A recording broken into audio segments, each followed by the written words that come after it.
인디아가 여기 있네. 넘어로 올라봐. 자, 무슨말이다. 무슨말이 뭐하겠어?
아들가 더 걸러로 이제 환경으로 말할때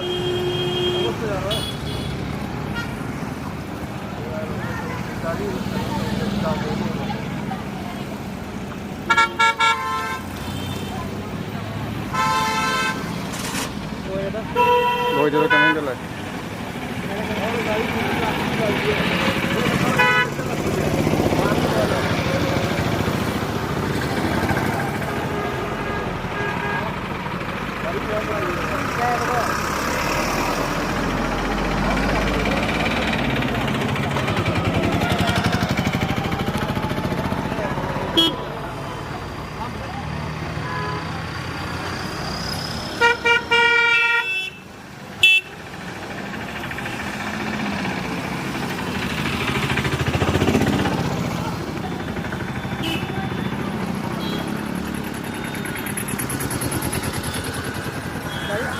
cái này với gì bắt bắt giảm toàn rồi.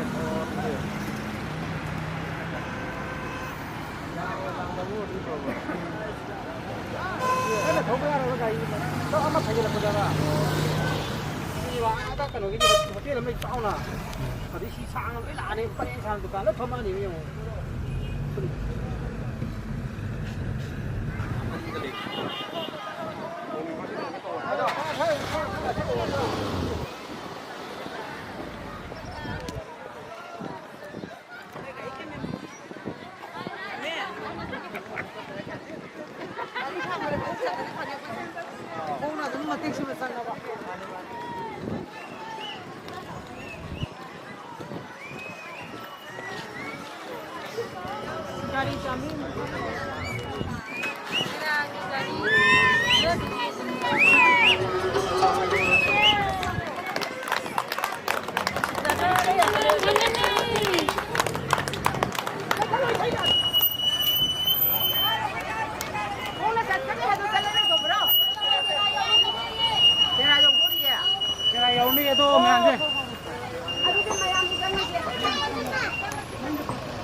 Yung tuloy niya.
Amang tag tawja sa nilo sa kasang ng tawja. Nakan dyan ang kasana.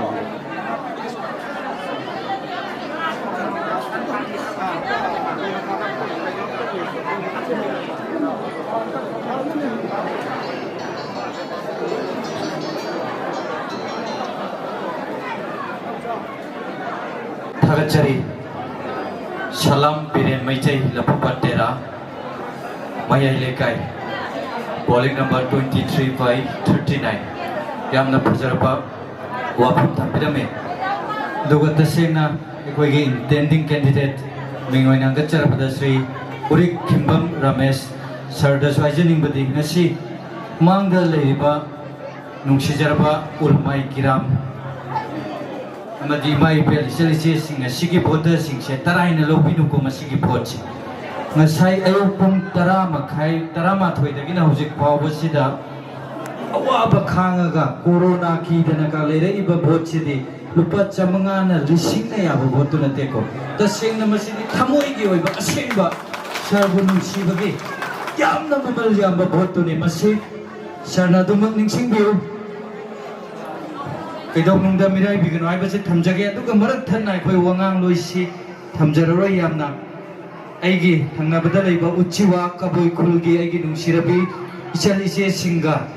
ekoi intending candidate Sir Ramesh ka photo session namatang lobjage masige ayaba pipiu matam yamna changoi sopnagi minute ahum gi thabak lising tara amasu seloi na hojik pambirabani ko masidagi hana swenga Bochi Laitrabane, Tasena Thagachari, Uchiwa, Kabui Kulgi, Shalije Singh, Sri Urik Kimbam, Ramesh Amadima, Imum Manum, Lunana, Election Campaign Committee, Mikey Dagi, Uchiwa, Kabui Kulgi, Shalije Singh Bohandana, Thagachari.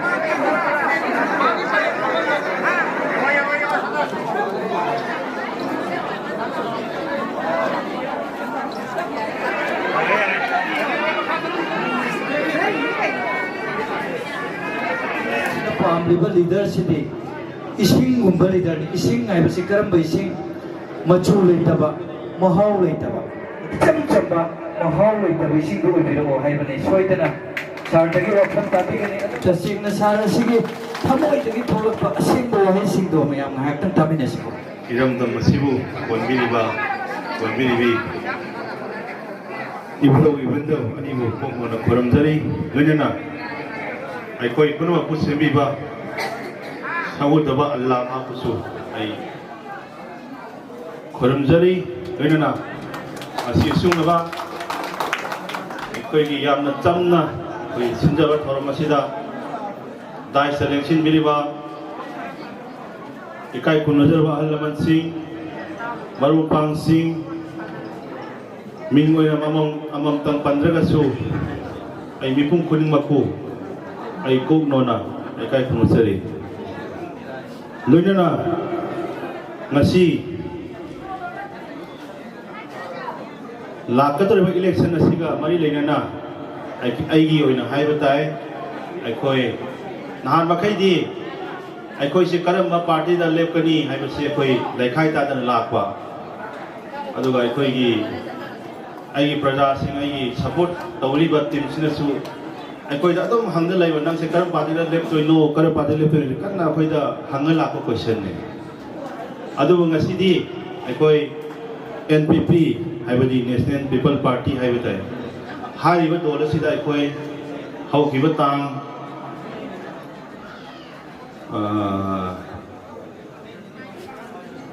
ꯑꯩꯈꯣꯏ ꯑꯩꯅ ꯌꯥꯎꯕꯁꯤ ꯐ꯭ꯔꯥꯏꯗꯦꯅꯤ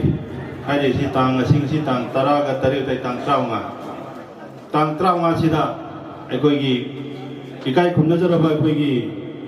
ꯃꯦꯘꯥꯂꯌꯥꯒꯤ CM ꯃꯤꯡ ꯑꯣꯏꯅ ꯍꯪꯒꯠꯆꯔꯕꯗ ꯑꯩꯈꯣꯏꯒꯤ ꯀꯣꯔꯅꯥ ꯀꯦ ꯁꯪꯃꯥꯅ ꯑꯩꯈꯣꯏꯒꯤ ꯁꯤꯂꯣꯡꯗ ꯑꯩꯍꯥꯛꯄꯨ ꯀꯧꯕꯤꯗꯨꯅ ꯑꯩꯈꯣꯏꯒꯤ ꯃꯍꯥꯛꯀꯤ ꯑꯣꯐꯤꯁꯤꯌꯦꯜ ꯔꯦꯁꯤꯗꯦꯟꯁꯇ ꯑꯩ ꯑꯃꯗꯤ ꯑꯩꯒꯤ ꯆꯠꯃꯤꯟꯅꯖꯕ NPPꯒꯤ ꯇꯤꯝ ꯈꯔ ꯂꯣꯏꯅꯅ ꯑꯩꯈꯣꯏ ꯃꯐꯝ ꯑꯗꯨꯒꯤ NPPꯒꯤ ꯑꯩꯈꯣꯏꯒꯤ ꯃꯔꯨꯑꯣꯏꯕ ꯃꯤꯑꯣꯏꯁꯤꯡ ꯍꯥꯏꯕ ꯇꯥꯏ ꯃꯌꯥꯝꯗꯨꯒ ꯂꯣꯏꯅꯅ ꯑꯩꯕꯨ ꯃꯈꯣꯏꯅ ꯍꯔꯥꯎ ꯇꯌꯥꯝꯅ ꯑꯣꯛꯄꯤꯔꯀꯥꯟꯗ ꯅꯨꯃꯤꯠꯇꯨꯗꯒꯤ ꯑꯩꯁꯤ NPPꯗ ꯌꯥꯎꯔꯦ ꯍꯥꯏꯅ ꯑꯗꯨꯃꯥꯏꯅ ꯑꯩꯈꯣꯏꯒꯤ ꯃꯦꯘꯥꯂꯌꯥꯒꯤ CMꯁꯦ ꯂꯥꯎꯊꯣꯛꯄꯤꯕꯅꯤ ꯑꯗꯨꯅ ꯍꯧꯖꯤꯛ ꯑꯩꯅ ꯍꯥꯏꯖꯅꯤꯡꯉꯤꯗꯤ तसेंना नहाखैदी अइसी अखोइगी यूम पांदव लैसाबीगुमनि हाइताय अदो हजिते यूम पाले आइकोंग आई NPP द यूम पाले कोइ मियामना कोइ नामगे चिंगरमबदो आई चिंगनब लैबिरनु हाइना आई मियामदा थमजनि लोइना तसेंना आइना थमनिंगबसि आइना करिगिदमक अखोइगी NPP द यावरिबनो हाइबसे आई तेतना आई ngasiगी दिलिबा आई नुसिजरबा अलमनसिंग आई टीम हाइबा ताइ इलेक्शन गी मरमपांग सिंग कितंग आई तेतना थमजगे सेंगना हारगदि आइना आदसु हारमबने आइना शिलोंग द हारमबसि कैनो हारगदि तसेंगना आइना NPP द यावबसि आई अखोइगी पार्टी की आइडियोलॉजी पार्टी के रूल्स मयामसि आई सुंगेंग येंगदसु आई पार्टी की सिंबल हाइबा ताइ लाइक ये सिंबल से उबदसु आई इसाना पेलगा आई NPP यावबनी आइना आदसु तम्मे मरमदि कैनो हाइकांदा आइना थाजै मदुदि तसेंगना ngasi अखोइगी सोसाइटी सिदा अखोइ लारिक यावदना अखोइ अफबा समाज चाखपा समाज मा सेमबा यारो हाइबसे आइगी अचेतपा थाजबने अदुना तसेंगना अखोइ हानसु आई एजुकेशन की लमदा आई अंगम अदुम तरोगा लाए मदुदी ममांग चहिगी अखोइ कोरोना ना कन्ना ना मतमदसु आई वखलला कोरोना ना लाइट तंबा फंगदगदी लाइट दगे अंगांग सिंगसे लामथोखरगनी अदुना अंगांग सिंगसी वखलदा लाइट तमनिंगबगी वखल अरुसि मांखरगदी तुंगदा लाकबा मखोइगी पुनसिदा अचौबा अहोब अमा लेहोरी वखलदा आइना ममांग चहिदसु अखोइ मफम खरदा हाइबा ताइ मफम खरदा अखोइगी कोमलाखोंगदा तवी लफुबा तेरादा तवी तेरा खुनौदा तवी अदगी अखोइ बेंगुलदा सुमाइना अखोइ मफम खरदा अखोइगी स्पेशल कोचिंग क्लास हाइबा ताइ स्पेशल कोचिंग क्लास आई तौजखिबनी मदुमक आइगी वखंदा अंगांग सिंगसे लाइक हेंदबु यादे मखोइना लाइक हैद्रगदी अखोइ लमदमसिदा करम कांदा चापटपा पुरकनी हाइबसे आइगी अचौबा वहंग अमगी मखादा आई हाइबा थबक सिंगदो आई इसाना अचौबा पैसा पुथोगा ओजा सिंगी संगबा दे आई अगम थाकै होनरगा आई दोगी अखोइ स्पेशल कोचिंग क्लास ममांगी थै सोइ तौजखिबने हौसोइ वखंदा ले करिगुमा कोरोना सिना मरम ओरकांदा अखोइ लाइक तंबसि मोंग ताद्रगदी आई ममांग चहिदगी खरा हेन हाइबा ताइ खरा चाउना आई सुंबा छात्र सिंगसिदा स्पेशल अखोइगी रिविजन हाइगद्रा कोचिंग हाइगद्रा सी थमोइदा यामना अखोइ नुंगनांग हाइबा ताइ करिनो हाइरगदी अखोइ ngasi मैम फान केंद्रदा लाई हाइबा छात्र मयाम ले मपामा सिंगना मयाम सिंगना पैसा संगना मखोइसे लाई लाइसु तमहलपनि अदुबु मखोइ वाखन ngasi करि फाउरी हाइबदि हौजि हौजिमक अखोइ मैम फान केंद्रदा चथरिबा अखोइगी थबक थीबगी थबक अखोइगी थबक तानबगी सिस्टम सिदा करि लेगे हाइबदा अखोइ मी मना थबक तौगे हारगदि यामद्रबदा लुपा लाख 10 दगिना 35 कुन फौ लेत्रगदि मैम फान केंद्रदा लाई हाइबा नहासिंग थबक तौबगी अखोइ हौजि खुदोंग चाबा लेते अदुना हौरैबा नहासिंग सिदा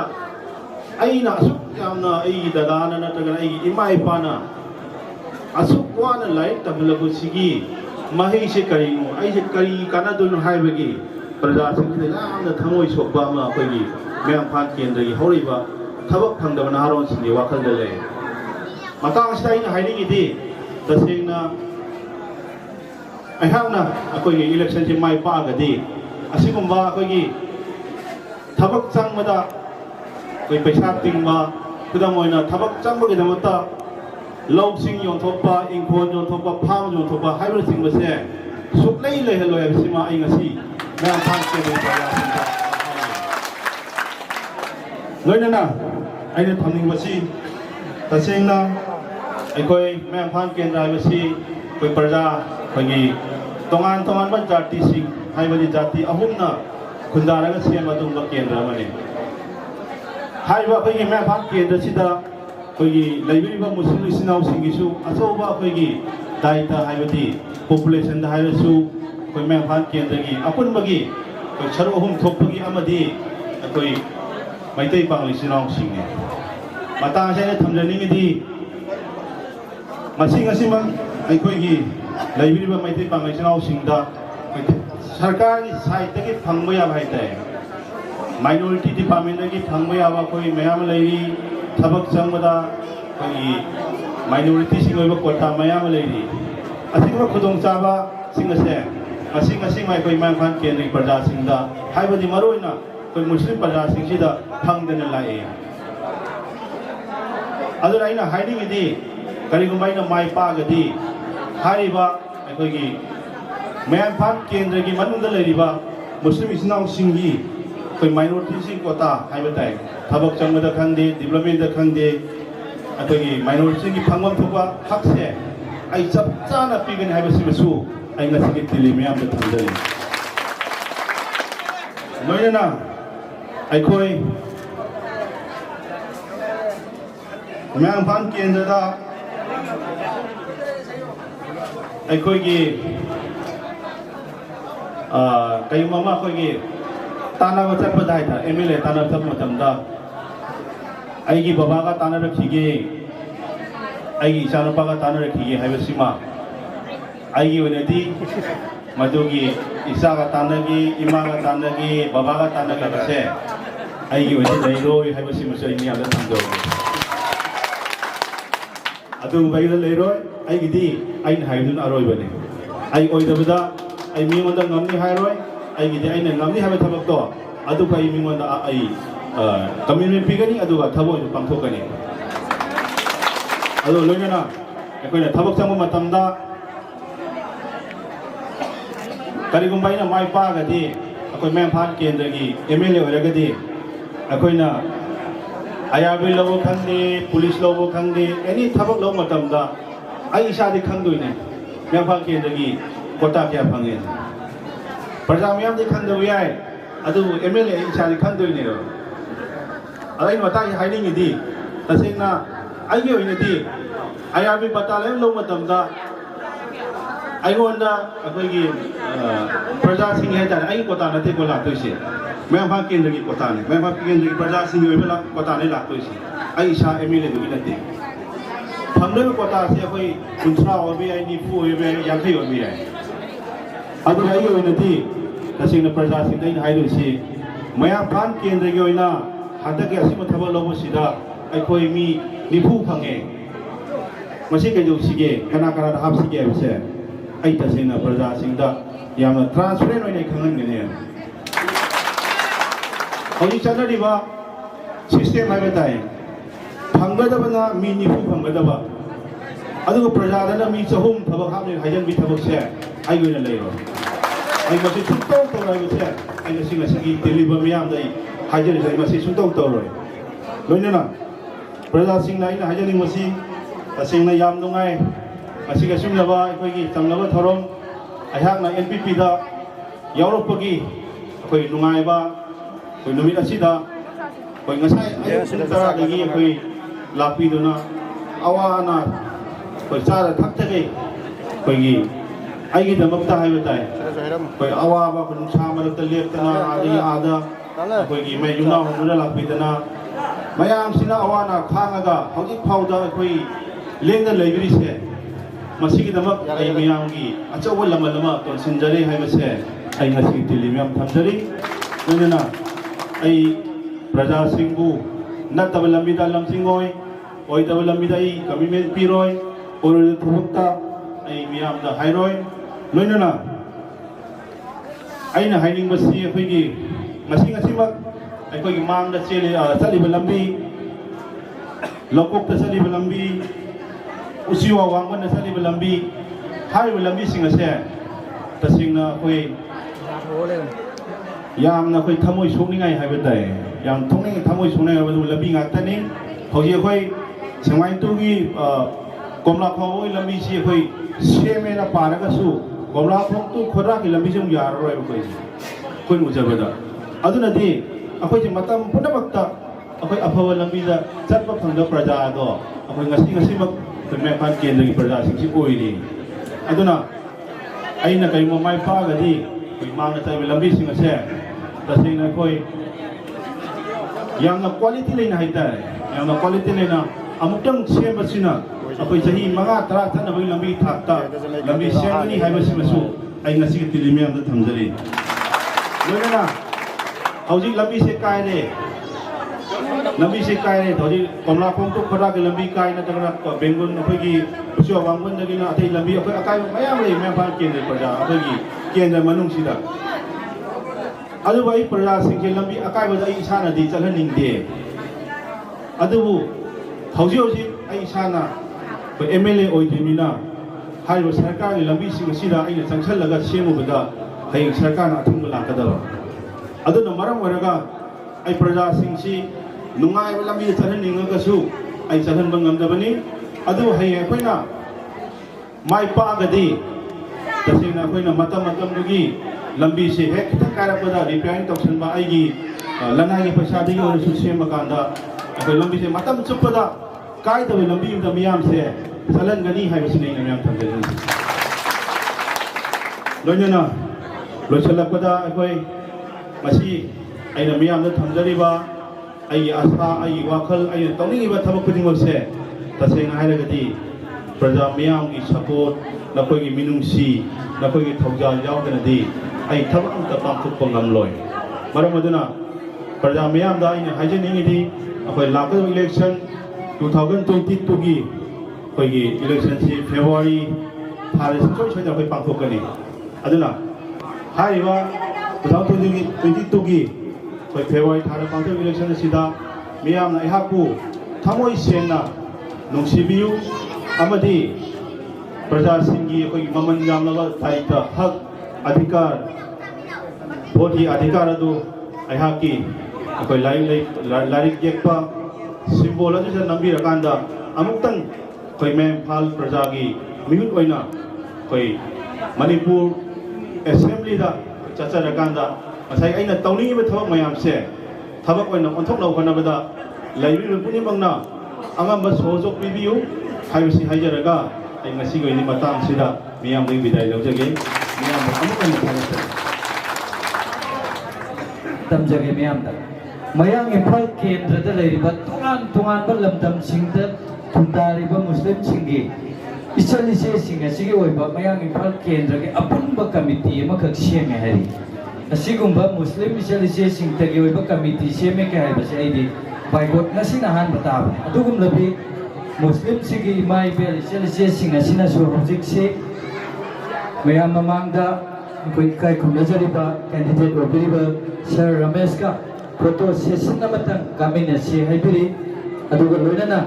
असिगुम लबि मुस्लिम इचलिसे सिंग असिना मखोइ मसेलगा लुपा लिसिंग कुन केस ओइना 20000 अमसु ngasi si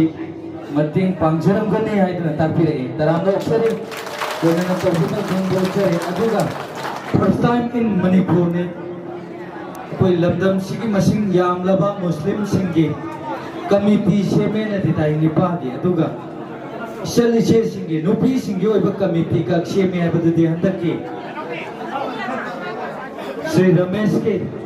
इलेक्शन सिन तारिस ना हानबा